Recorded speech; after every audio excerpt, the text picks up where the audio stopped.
ఏంటి బాబాయ్ వాణ్ణి చంపేస్తాను నరికేస్తానన్నావు? ఈ తాడుతోనే? తాడే కదా అంత తేలిగ్గా తీసేకమ్మా. అది ఇక్కడ కడితే మొలతాడు, ఇక్కడ కడితే ఉరితాడు, ఇక్కడ కడితే కాసితాడు. మరి అక్కడ కడితే పడతాడు. ఇప్పుడు నేను చెప్పబోయే విషయం ఎవ్వరికీ తెలియకూడదు. మన ఇద్దరి మధ్యనే సమాధి అయిపోవాలి. ప్రామిస్? Promise promise. ఓకే. వాడు ఇప్పుడు లోపలికి వస్తాడా? కామన్ గా కిటికీ వైపు చూసుకుంటూ 4 అడుగులు ముందుకేస్తాడా? కాలికి తాడు తగిలి మంచం మీద పడతాడా? తర్వాత దుప్పటి కప్పుకుని పడుకుంటాడు.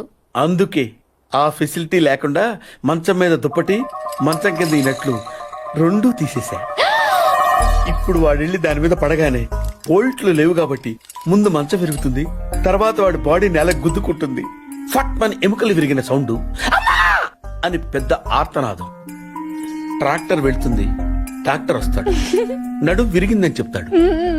ఆ వార్త వినగానే షాక్ తో మీ తాత బాబూ అని గావు కేక పెడతాడు. పార్దు అని మీ అమ్మ, బాబా మీ అక్క, మా ఆవిడ.